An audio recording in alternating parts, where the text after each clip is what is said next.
Definition, we choose the word definition because it's much more than a concept. Perhaps you remember in 2017 we showed the concept link at the Villa d'Este in and now we are much closer to serial production, so that is a reason, but it is not yet a serial bike, but it is much closer there, so that is the reason why we call it definition.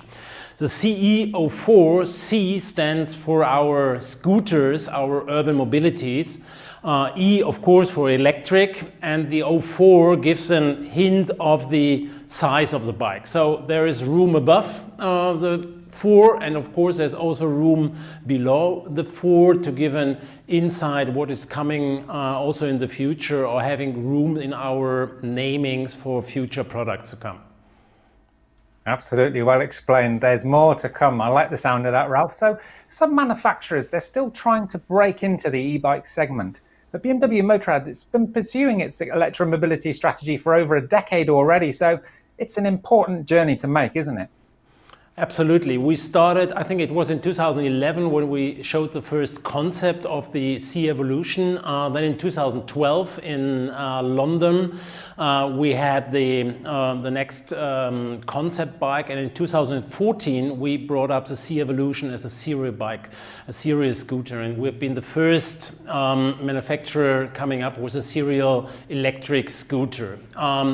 Last year we showed the DC Roadster. I think it's exactly a year ago that we showed that bike to give a hint how a motorcycle, an electric motorcycle, could look like under the brand BMW Motorrad. And of course there's more to come. We have defined our strategy for electrified engines for the future, and there will now, the next step is the CE04. I absolutely loved the DC Roadster. That was cool. But now we have the cool one here, and even closer to the serial production, and I think that is changing a little bit our way of looking on urban mobility, because it's not only a device to travel, it is also a device that connects you or plugs into your daily life. Probably you've seen the beautiful 10-inch TFT display with all the possibility to connect not only your phone and your helmet, but also your rider gear, as we've seen it in the film before. Gives you the possibility to take phone calls, to play your favorite music lists, to get into the settings of the scooter itself and all these things. So it is plugged into your life, into your daily life. Yeah, absolutely. And connectivity, as you mentioned there, it's what it's all about. And I think that was the thing with the DC Roadster. It was shown a year ago, like you say, when we were all together. We can't all be together now, but for sure we will be again, not too long to wait, hopefully. Now, I was first sold on e-Power when I tested the CE Evolution prototype back in 2012 in London. And of course, it seemed way ahead of its time back then. But this definition scooter is something really special, isn't it? I mean, it's a completely pioneering approach to urban two-wheeled mobility. Absolutely. In a minute, Eddie will talk about the design of the bike, but to say that from my perspective, from the marketing or product management perspective, we choose a real purpose-built scooter. So that is purpose-built for electric mobility. It is not looking like a average scooter, has a totally different proportions, and I'm sure that Eddie can explain that much better than I could ever. But the important thing is that it is seamless, integrated into your daily life. As I said before, connecting your phone, your rider gear, your helmet, giving you the possibility to ride through the city and do whatever you are doing with your phone, with your helmet, with your rider gear. I think that is very important for this scooter, and that gives you really the feeling that it's a device for your daily life in a bigger city. Yeah, as you say, Ralph, it's seamlessly integrated into a modern urban lifestyle. And yeah, it's good that you touched on all those things with the TFT display and connecting your smartphone, your rider gear and your helmet. It's all very exciting. And of course, when it comes to e-powered two-wheelers, I remember the first Concept E in 2011, and then the CE Evolution that followed, we've mentioned. We saw the Concept Link, I think it was 2017, you said it was unveiled, and then of course that Vision DC Roadster that everybody seemed to like. That was the next e-bike to break cover last year. But this one, this CE04, it's so much more than a concept bike, isn't it? I mean, it's the BMW Group's sustainability strategy in action on two wheels. Absolutely. I think everybody knows that not only the cars are going electric in the future, also the two-wheelers will do that. And as said before, we have a clear strategy how we want to build up our electrified bikes in the future, even if it will take a while until we see a GS that you're able to travel around the world on an electric engine. So we choose first going to urban mobility, because there the technique is really absolutely possible to serve you with this scooter in your daily life for commuting, saving time by splitting lanes, doing phone calls, all this stuff. Yeah, absolutely. Electric GS, that's a whole different discussion there. We're going to stick on this one for now, but motorcycle riders, they are still very much a niche market compared to car drivers. I mean, but everyone who can ride a twist and go, and let's face it, it's not difficult, they're surely a potential customer. So who exactly are you targeting with this Definition e-bike, Ralph? I think this is clearly a lifestyle device. We focus very much on this person living in a bigger city, in a metropolitan area. The focus is definitely for these people not a zero emission, but that is more a matter of course for these people. It is more this focusing on this is integrated into my life, and that fits to my urban mobility needs, combined with all the needs that I have in terms of connectivity. Yeah, like you say, sort of early adopters are going to be very much into something like this. And of course, more and more of us are moving to the city, and that's where the work is after all. And we're living in an increasingly connected world, as you've both said earlier. So how do you see this powered two-wheeler? Do you see it as a very real potential solution for responsible emission-free urban mobility? Definitely. We want to be a part of the solution. I think public transport is losing attractiveness, not only, but also because of Corona. And here you have the possibility to be very agile in your commuting needs through the city. And yeah, of course, in some countries you're allowed to split the lanes and be much faster in the city, but being also quite safe in there and being connected at the same time to the rest of the world. Yeah, and about having loads and loads of fun as well, of course, which is one of the real benefits of this that perhaps people don't realize. But final question just for the minute, Ralph. You say that the Definition CE 04 is a near series production concept, but just how long might we have to wait before the real deal arrives in dealerships?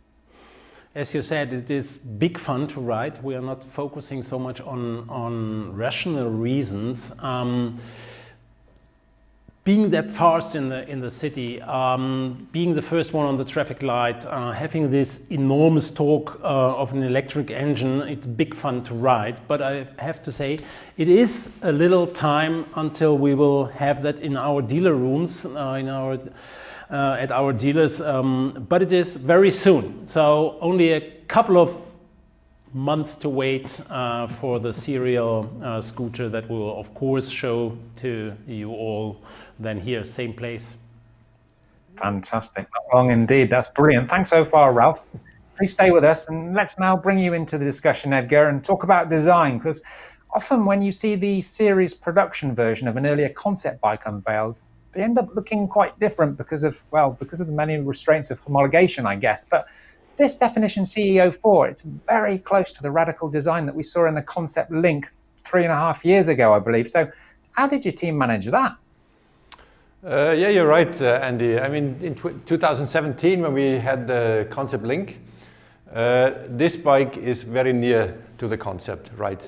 And I have to say, I'm very proud. The teams, the designers, the engineers, they really achieved, and they did a tremendous job. Because as you can imagine, this, and as you say, this is not easy. Usually there is a bit of, in the concept you can tweak and you can trick a little bit, but here you cannot actually. So, and everything, especially since the architecture and all the package is completely new, it's completely different from what we know. That was a very, very hard, tough job. And I'm really proud. Many components had to be reconsidered, had to be really thought new from the bottom. And yeah, that's a big achievement, I think. Yeah, it certainly is, and it looks fantastic from a distance. I just wish I could, yeah, reach out and touch it. But clearly it's packed with innovation and technology. But I'm interested to know what the starting point was with the design process. I mean, where do you start? Do you start at the bottom? Do you start at the top, or maybe even somewhere else? I would, let's say that there's two different points. First of all, when we talk about the technical approach, the architecture, the components, we started actually from a blank sheet of paper, yeah? And you can see it breaks completely with all the rules we know from mid-size, from big scooters. They usually have this typical sport bike language, and we wanted to get completely rid of this. So first of all, we said that the package has to be completely new. It starts with a battery at the bottom of the bike, which gives a very good center of gravity, very low center of gravity. That means that incorporates easy handling, very good maneuverability, which is important for urban traffic, obviously. And then, on the other hand, you arrange all the new components. That gives you freedom for where you put the luggage compartment, how you treat with the seat, with ergonomics, and all this kind of other stuff. But this is the one side of the medal, I would say. The other side of the medal is we really wanted to have a completely new approach also on the mental approach, because I think, in my perception, these kind of scooters are usually utility vehicles, and utility vehicles are usually utility first, and then you take all this, what I just said, this sporty formal language, and this is why these scooters look like that. But they are not usually perceived as the really cool stuff, you know, like naked bikes or something like that. So this is why we really said emotion has to play a big role on this bike. You want to feel cool and you want to feel contemporary in an urban environment, and it has to make a statement for the rider. If you ride this through Munich, I make a statement. This is something different. And that was very, very important from the beginning on. So the architecture is one thing, but the mental approach is also another thing. And we had complete freedom on this side here. Yeah, visually, it's certainly amazing to look at. And I mean, like many innovative designs, it could well polarize opinion. I remember many design chats in the past. I remember somebody saying to me, if you bring something out and people are comfortable with it straight away, then, you know, within a couple of years, they're just going to find that completely boring. So I guess that's another way of saying design really should always serve to challenge convention, shouldn't it? Yeah, definitely. I mean, it's okay for me if somebody says, I mean, I don't like it, or you like it or you don't like it. That's okay. I mean, I rather like the idea that people love it or they hate it. It's better than being indifferent, you know. Okay, a new scooter, another scooter. I mean, it's a statement. It should not be a Me Too product. This is what we said from the beginning on. And yeah. Another thing, maybe also interesting, many components, as I mentioned, are reconsidered, and especially reconsidered for urban traffic, for short-range traffic. I mean, we know people in the urban environment, they do very short distances usually. And the range of this scooter is way beyond that range, so that's fine. On the other hand, that means also there is no use of having a 120 millimeter foam thickness when you only do 5 kilometers and you put down your feet anyway at every traffic light. So you can have a very different seat here, as you see, but that opens up many opportunities in ergonomics. I mean, this seat is way more better fitting all the small and big guys than a usually stepped seat. Or you can have a very light looking thing by this kind of floating seat, what we see here. You have a way to rearrange the luggage compartment like this here in the middle of under the seat bank here, for example. So again, this new architecture opens up many opportunities also. Yeah, certainly does, and so many different ways of looking at design and so many different functions. It really is fascinating. And of course, you know, this CE04, it is both a means of transport, but it's also a means of communication for the urban commuter. That we understand, but this concept, I understand, now also extends to the rider's gear. So how and where have you managed to integrate this functionality? Again, starting from this blank sheet of paper, we said we are a manufacturer of vehicles, but we are also a manufacturer of rider gear. So it's very, let's say, it's very obvious that we could combine this, because we can make the vehicle talk to the rider gear. And that opens up a big opportunity, a big bag of opportunities for the rider gear, obviously. So you can talk now for safety, for example, by having some illuminated jacket, for example, that we see on the model, or on this jacket. Or you could even enhance comfort, for example. You can make connectivity with the vehicle and with the mobile, for example. All this is very thrilling ideas, and I think there is lots of opportunities in the future also. Obviously, of course, all the mandatory functions are anyway integrated in the vehicle, because you have to be able to ride the bike even, let's say, in a t-shirt. Yeah, good point, Adam. Without jacket, obviously. Yeah, absolutely. No, yeah, absolutely. Back to the bike, great design. It also needs to function, of course. So can you tell us how you've managed to combine design innovation with real-world performance and handling characteristics? Because that's what we're all looking for as riders, of course. Yeah, I mean, the functionality, obviously the functionality is given. And Ralph, I mean, he pointed out there is all these kind of things we can do, and this is range and speed and weight and all these kind of things, very important. He's very much in functions, you know. I mean, from the beginning, this emotional approach was very important to us. And as per definition, what I like to say, beauty without function is art, which is nice, but I mean, we are all engineers also apart, you know. These bike designers, they know their business, and they're very much into the details. They're part of nerds also, yeah. But what I want to say is, and I pointed it out at the beginning, I think these scooters usually have this rational utility approach. And we wanted to go a little bit away from this. We wanted to put the emotion and also in the scooter. And this is why it also has a very different formal language. It's not using this typical sporty bike approach, like all these dropping lines, you know, and this aggressive styling and stuff. This is more like, I would say, clean, simple, easy surfaces, like what we see in architecture, what we see in urban environment.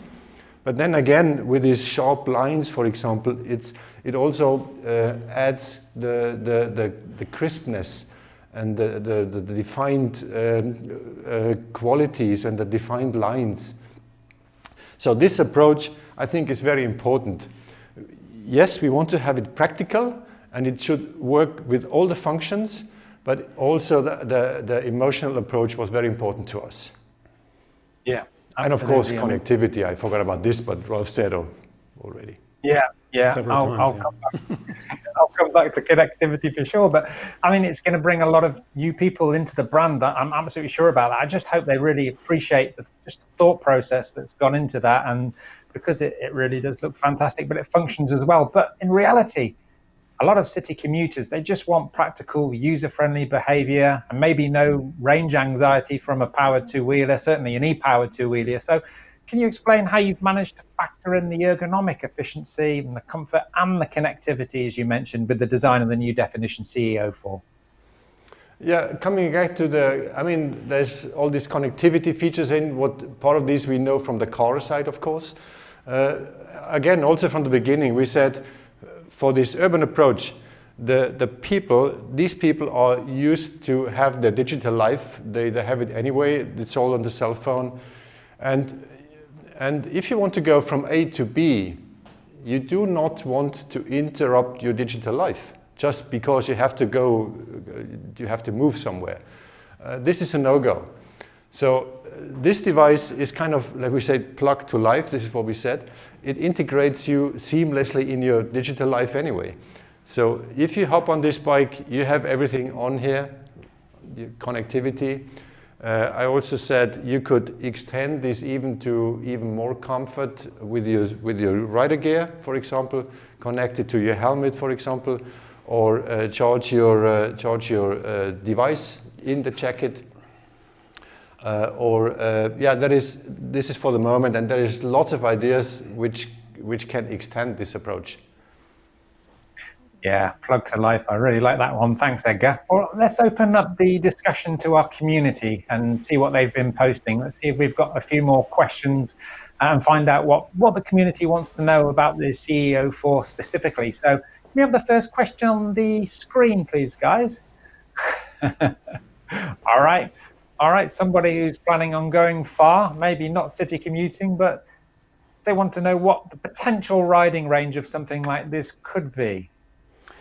So the range is not totally fixed yet, but it will be around 120 to 130 kilometers, where we said for a daily commuting, that is more than enough. Most of the people are commuting only a couple of kilometers every day, and they can charge again in the evening when they are home. So 120 kilometers is a very good range for an electric scooter, even with a weight not too high, so leaving the agility and the possibility to be fast in the city also. Yeah, that makes sense. If you're commuting more than 120 kilometers, that's a long way. You maybe need to move house. Okay. Will the Roadster ever be a full production bike? I presume you're talking about the Division DC Roadster, so I'm not sure who wants to answer that one. It won't go away. Yeah, the difficult question he leaves to me. This is That's not true. I mean, I personally, I'm a total fan of the DC Roadster, and I really want to see it to life. As of now, as Ralph already pointed out, we see electric mobility first in urban environment. And this makes most sense due to range and due to acceleration, deceleration, on all these use cases. Nevertheless, of course, we think about developing also real bikes with batteries, but this is also always a trade-off with weight and the battery range, obviously. So, like Rolf mentioned, 130 kilometers here. This is definitely enough or sufficient for urban commuting. It will definitely not be sufficient for a GS, for example. And this is something we really are considering, but yes, we are working on it, but I'm not allowed to say any committed dates, sorry. Yeah, that's okay. Trade secrets are always there. One thing's for sure though, it's I guess it always is, it's a massively exciting time to be involved in motorcycling. So, okay, this ain't gonna go away, is it? Next, an electric GS and RT. You've kind of answered that question already, but the bottom line is, look, we've spiked an interest in e-mobility for sure, whether it be from the urban side, whether it be across the range. So people are sitting up and taking note. That's the most important question, I think. Do we have the next question up on the screen, please? Maybe a just quick one. Talking out of the box, but you want to hear this. We did a test ride on electric RT, and everything all the panniers was packed with batteries. And you don't want to ride this. I'm right now, not in the moment. But of course, the electric engines won't go away. So one day we'll have all that, and we'll be able to travel around the world on a GS, on an electric GS. And we are working heavily on that, and that will come. So the next step definitely is here, the CE04, and then coming out of the urban mobility with lower ranges, we are developing into the direction of having also motorcycles, and then the next step is really the touring bikes also. We really think that combustion engines on the two-wheeler bike will definitely stay for longer as we see it now, unless homologation is not doing any interrupted thing, but this is the state right now. Yeah. Oh, well, it's exciting, and these things are coming. So, all right, not a technical question, but a very good question from Sebastian. He just wants to know whether the battery can be removable for charging at home. I guess he's probably an e-bike rider, where you get these batteries that fit inside the down tubes of of bikes, and they can just literally be popped out at the press of a button and put in your backpack if you're going, or charged at home. These battery cells in this thing are big, aren't they, Edgar? I mean, there's a lot of power that goes into these bikes, so you can't just take them out, can you? No, you can't. But of course, you can directly charge it on the bike, and you have also the charging cable and the possibility to put that into the storage compartment here, where we have now the helmet in. But of course, there's also space for the cable in there. So no need to carry this quite heavy battery into your house or into your apartment in the 5th floor or something. It is quite a heavy one, so that stays in the bike. Yeah, and I guess, you know, as the uptake goes, there's just going to be loads and loads more charging stations everywhere, in workplaces, in public places, and at homes as well. So you don't need to really worry about things like that. Okay, question from Umut. Nice concept, BMW Motorrad. When will it be available in the German market? Someone wants to put an order in already. Highly welcome. You can already order if you want to. Just drop me an email. But please understand that at the moment we can't give a concrete date where the bike will be at the dealer, but it is not too long, believe us. Just keen in, and there'll be some news for sure. Okay, next question. Oh, this is one about the rider clothing, the rider gear that we saw in the pictures earlier. The parka we see in the pictures is white, good point, and contains electrical components. So how would you be able to clean it or even wash it? That's a very practical question from Salim. Over to you guys. Actually, yes. You can take out the charging device. I mean, how do you call it? This power bank? Power bank, yeah. And then you can put it in the washing machine. No problem. The light will work after washing. Not during washing, but after washing. Maybe during washing. Yeah, you put off the power bank. But yeah, it's washable. That is clearly, of course, we don't offer clothes that you can't wash. Brilliant. No, that's good to know. Okay, next question, clothing, and I want to know, does the CE04 have a center stand, or can it have a center stand? Is it an optional extra? It's on the left side here. If you could come here, you could actually see it.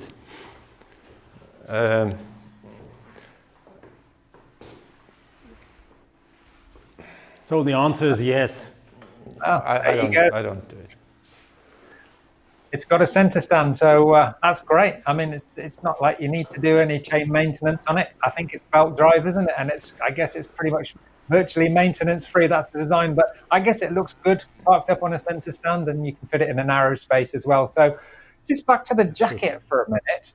How does the phone charging capability work in the jacket pocket? That's a good question. I was wondering that myself. That is charged by a power bank that is integrated into the jacket, so that it's not in a pocket or something. It is really integrated into the jacket, and that charges your phone. Oh, okay, so no more excuses. Inductive charging. Inductive charging, right? Okay. No more excuses for saying sorry, I didn't call you. My phone was out of charge then. All right. The next question, please. This is from Felix. It makes a lot of sense for the rider's clothing to light up to increase visibility. That's a good move. But is it powered by the bank or internally? Is the rider's clothing, the illumination, is that also powered by the power bank? Yes. Yes, it is. And as you probably know, the LED lights do not need very much energy. So a quite small power bank can charge your phone and light your jacket for, I don't know, a couple of hours without any problem. Wow. It just surprises me sometimes when we see some of these great innovations that they weren't thought of and done and put into production a long time ago, because it just makes perfect sense, doesn't it? Any more questions coming in? Oh, here's another. Okay. So many BMWs, awesome new bikes this year, and I love all of them. I might have gone bankrupt buying all your bikes, Mr. Heinrich. Please take some holidays. All right, that's not a question. That's very good, backhanded compliment. Nice one. Andy, thank you. Thank you, Andy. Bye. Thanks a lot. You take over. He will take that serious and go on holiday now. But thanks for mentioning that. I think we have shown couple of cool bikes in the last weeks, and now one of the pinnacles is also the scooter, the all-electric Definition CE 04, and we are really very proud of having now such a wide range, not only on combustion engines, but also getting back on the electric and powered two-wheelers. Maybe you send me your address. Yeah, that's absolutely. Do you have one of these? Do you have such a question for him, maybe? I'm not a designer. The real cool stuff is always coming from design side. No, seriously, I think there's been so many product launches. I seem to be sort of sitting here every few days or so, and we're launching another bike, and it doesn't even end there. So, you know, despite everything that's happening in the world, the new bikes are coming thick and fast. So I think you're both in need of a holiday for sure, but it's not over yet. We love our job so much, we don't need any holidays. I go on holiday now. Can I? Not really going anywhere, but cool. Listen, that's absolutely brilliant. I think that's all we've got time for today. So listen, there you have it. I mean, now that we know what the near future of emission-free urban track mobility looks like, it certainly does make you wonder what bikes we could be riding in just 5, 10, 15 years from now. So I guess that's what the next gen event is all about, I guess. So if you've not gone yet, do go and have a look at that platform, because it'll open your mind to e-mobility, that's for sure. So that's it for today, folks. Thanks to Ralph and Edgar for the unique insights. We hope you've enjoyed our deep dive into the Definition CE 04. And remember those letters and numbers, because they will surely be popping up again before you know it. As usual, loads more info is available on social media. You know where to find it. And, well, it's farewell from me and farewell from them. So take care and stay safe out there, please. Bye for now.